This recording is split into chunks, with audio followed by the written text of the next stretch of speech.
Gang, post-apocalyptic land. Narrated the end of the world work to Eagle. And on the beach today, got the Ridge Runner Modified by MPC. It's open Z box. We'll be putting some machine guns on it. So I got these from, these are Tamiya guns. Got like loads of them. They're pretty bloody awesome. So I'll be using those. Actual model itself, some bars, a firewall, some more push bars, I guess. Engine parts, and I love these pipes, man. They look awesome. Yeah. Battery, seat. Body. That's going to be like modified. Diff. Springs. Drive shaft. I think cage parts, maybe. Radiator. These kits are all the same, really. The modified series. There's like 4 of them. There's the chassis. So it's pretty much like the one I've just done. There's the back of it. And here's the roll bars. And your NOS. Tyres, which I won't be using. Files, always important to get these from the dollar shop. They make your life a lot easier. Apart from this, it's the only thing that's different from the last model. And just like that, gang, first thing we're going to do is put down a rust primer. Because rust is king in the apocalypse. And today we're going to put a BF109 camouflage paint scheme down. And it'll make it look super cool. Fly with the Valkyrie, folks. And here I'm putting down some varnish to protect my work. Because on top of that, I'm putting hairspray down. So I can use it as a chipping solution later on. And put on heaps. And don't be shy, your mum wasn't. And I'll be putting down a dark grey coat first and going lighter on top. I love paint fumes. They bring childhood memories back of me lying on the floor unconscious. And now I'm going to paint the hood and the engine Luftwaffe yellow, so we don't accidentally get shot down.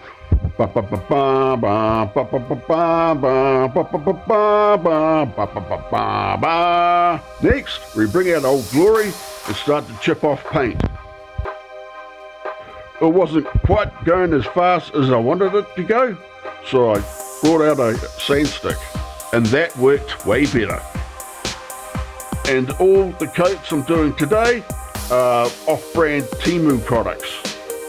You don't really have to spend a lot of money, you just got to know where to find the right stuff.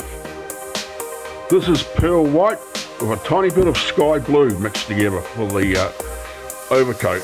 The good thing about acrylics is you don't get high on them. The bad thing about acrylics is you don't get high on them. I did a bit of weathering on top with my favourite product of all time, Winsor & Newton oils.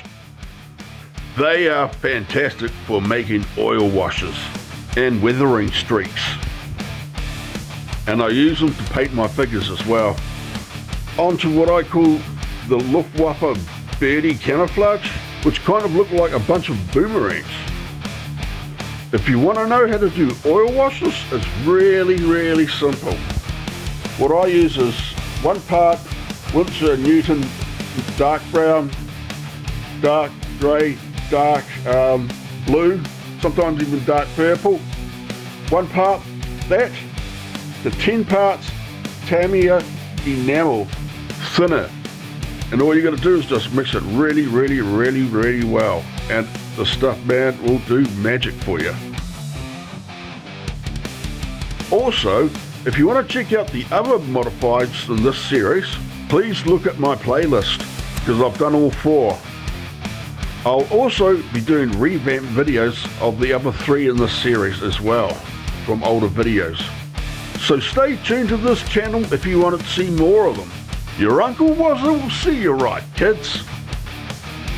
And if you want to learn how to make weathering powders, I'll leave a link at the end card at the end of this to show you where to go and learn how to do it. And the hood and the motor came out how I wanted it to come out. Actually, it came out a bit better than I thought.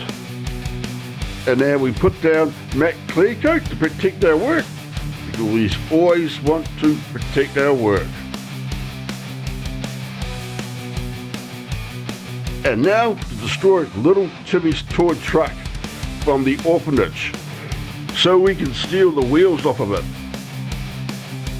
He'll have to do some more chimney sweeping if he wants another truck.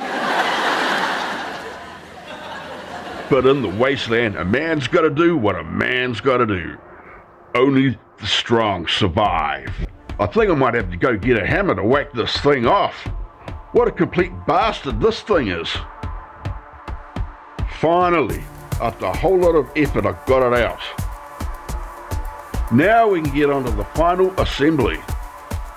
And we can use one of my all-time favorite glues, shoe glue. It fixes everything, and it works well. Works well with modeling. You can put something in place to see if it fits or not, and if you don't like it, you can still take it off, but after a couple of hours it goes hard, so it's really good to play around with.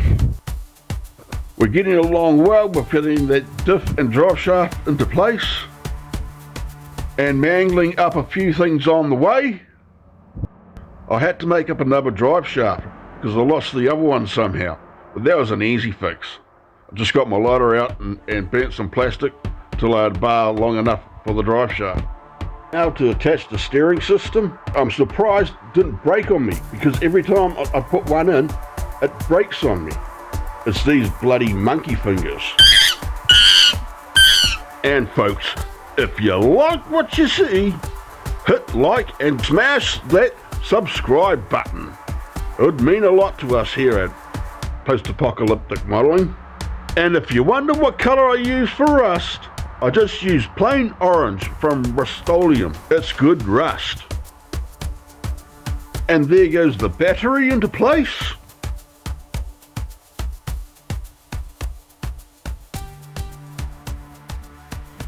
And finally, the seat.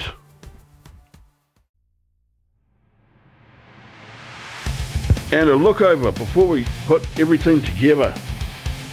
I got the decals from a dude in Australia who does Hot Wheel decals. I just told him, just make them a bit bigger so I could put them on my cars. And with that, let's go to the completed Marauder of the Wasteland. Alright, done. The driver's half man. He's half man, half nothing, half man. And you're all complete. I like this thing, it's pretty cool. Around look. Wheel's a bit wobbly. Okay. But yeah, simple kit to put together.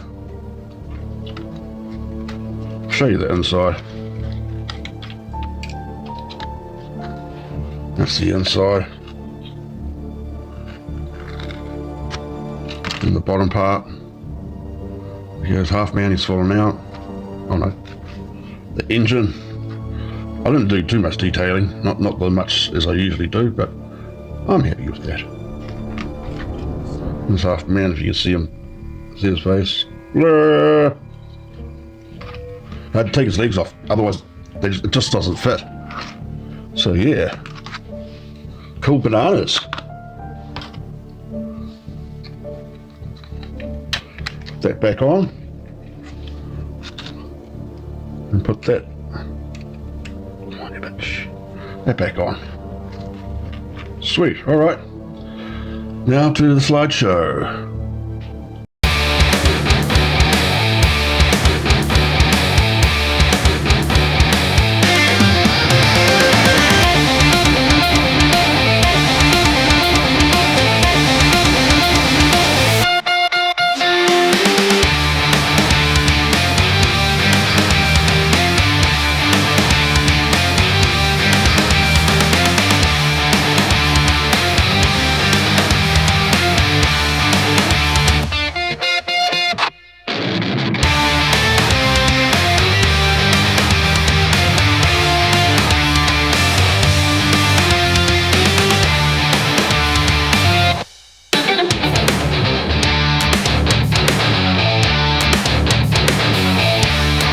See you all next time, folks.